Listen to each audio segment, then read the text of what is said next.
All the characters in the story are over 18 years old. I was lying on my bed, staring at the ceiling and feeling sorry for myself for the third night in a row. The girly problems of an 18-year-old boy who was still in high school weren't that critical by and large. I fully understood this, but for some reason this thought did not amuse me much. I rolled over on my side and tried to think about something else again, anything just to take my mind off her for a while. Andrea had been my girlfriend for almost 2 years, and everything was going very well, as it seemed to me, especially when I watched the constant series of breakups happening around me. Then her family decided to leave.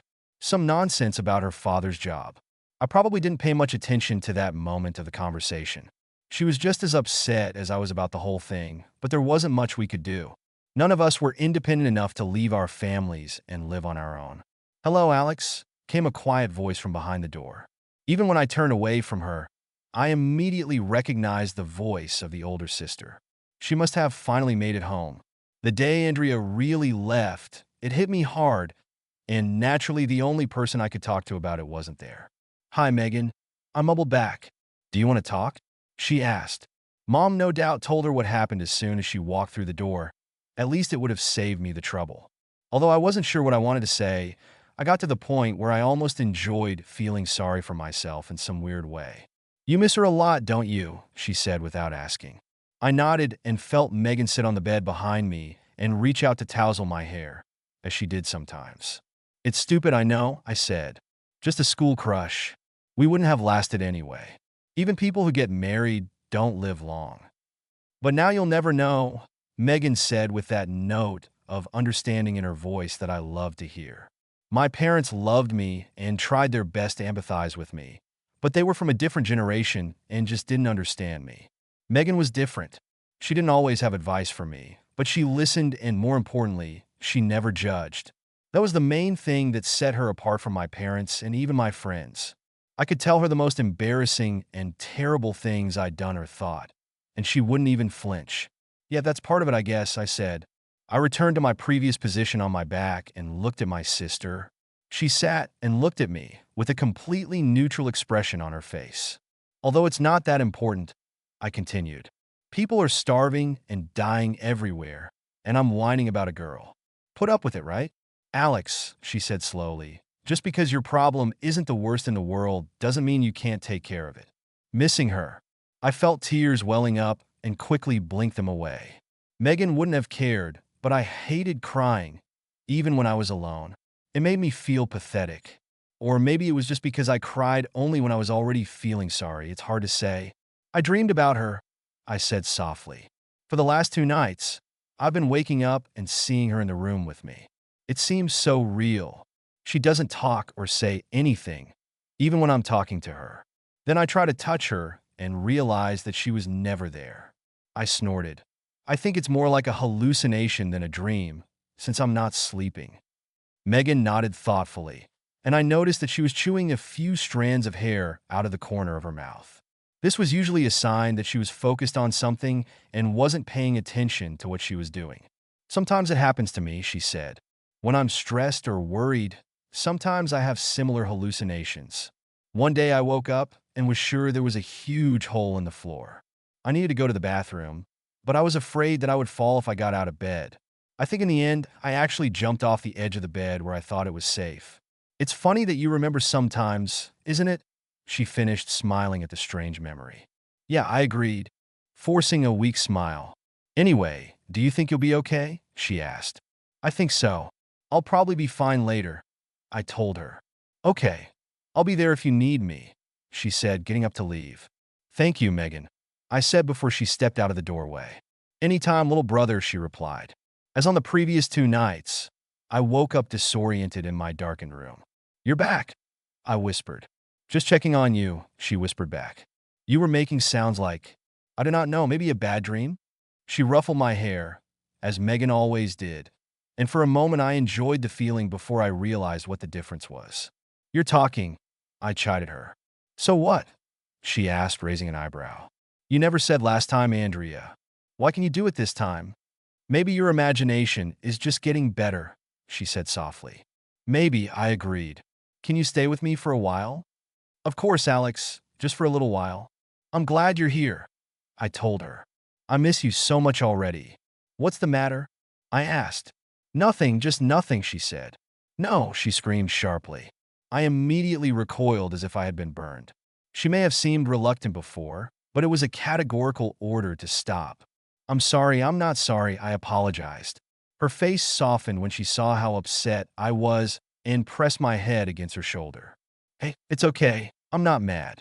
Just go to sleep, Alex, just go to sleep, she repeated soothingly. It was a strange night, I told Megan the next morning. Why is that? She asked. Just dreams. Hallucinations. Anything. We were having breakfast, and I took advantage of the time before our parents showed up to talk to my sister before I had to go to school. I was afraid that the memory of last night would bother me all day, and I hoped Megan would say something that would help. Andrea has reappeared, I continued. It was a different hallucination, more real. It was as if she was actually almost there. She didn't want me to touch her. I do not know what that means. Maybe nothing, Megan suggested. Maybe your brain couldn't handle so much. I don't think so, I said, shaking my head. I felt my cheeks warm up a little, even though Megan didn't even blink. It was not mentioning what we had done last night that confused me. We have already talked about this many times, but when I said it out loud, I realized how stupid it sounded that I was trying to use a product of my own imagination. However, I think if I had been thinking clearly at the time, it wouldn't have been a big hallucination. Maybe it's just my subconscious trying to tell me something. I sighed, as if I wasn't good enough for her. I smiled wryly. You know, probably not. Don't say that, Alex, never. I was stunned by how firmly my sister said those words. How the thought that I didn't deserve Andrea bothered her more than me. Well, whatever. There must be a reason for this, I insisted. Maybe, Megan said thoughtfully.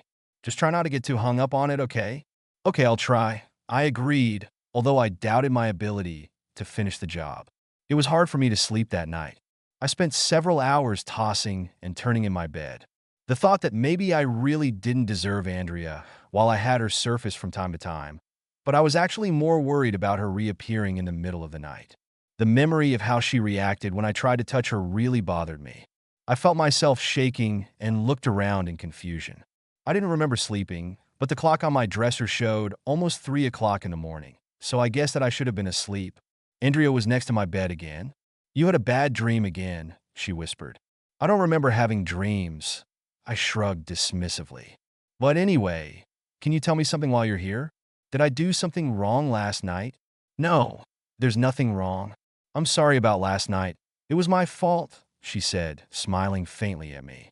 Alex, I love you, you know that, right? She asked. Yes, Andrea, I know. I love you too. She flinched a little when I said her name. It seemed strange to me. I expected her to flinch when I told her I loved her. This may be the last time I'm here, she told me. I want you to understand how much I care about you, so we could do anything tonight, Alex. Whatever you want. I won't stop you. Are you sure?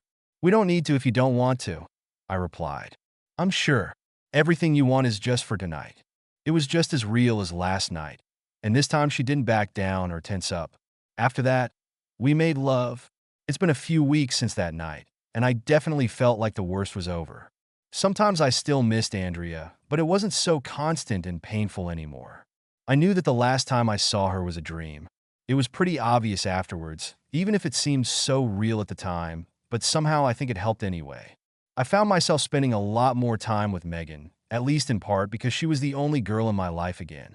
She didn't seem to mind that I followed her around like a lost puppy, which was another indication of how much patience she always had for me. We were sitting in her room and talking about nothing in particular, me on the bed and Megan at her computer, when I noticed a box on her dresser. I had seen it there before and didn't pay attention to it, but when I took the time to read the inscription on the side, I realized what it was and froze. Megan asked, turning away from the solitaire she was idly playing when I stopped in mid-sentence. Following my gaze, she saw what I was looking at, and an expression of resignation crossed her face. There was an open pregnancy test box on her dresser. I'm sorry, I said and felt myself blushing. It's none of my business. No, it was stupid that I left it lying around. I just didn't think. Well, I didn't think. Let's stop there. Megan stood up and threw the box in the trash before sitting down again. I wondered if I should leave. The situation was pretty awkward, and I didn't know what to do except hope that it would pass after a set time. "I'm not pregnant," she finally blurted out. "Oh, okay. I was just nervous," Megan continued. "There was a guy a month ago, and—" She shrugged helplessly and clearly tried to gauge my reaction. "You're not going to tell Mom or Dad, are you?" "Come on, Megan, you know I wouldn't do that." "I'm even glad you're not pregnant," I confessed. "I don't think I'm ready to be an uncle.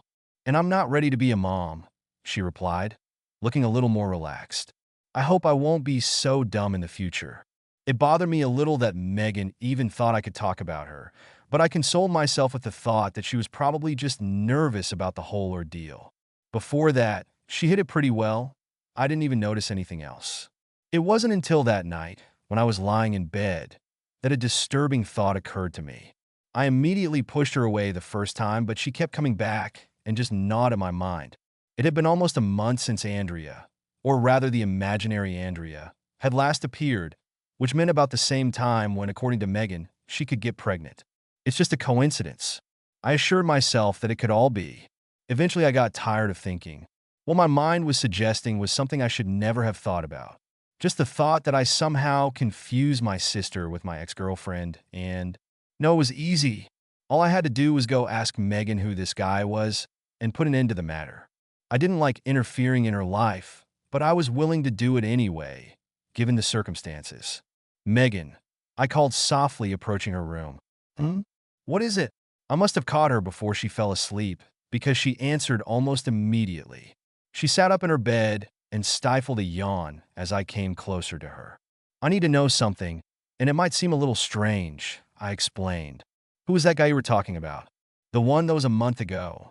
She didn't answer right away, so I asked again. "Megan, who was he?"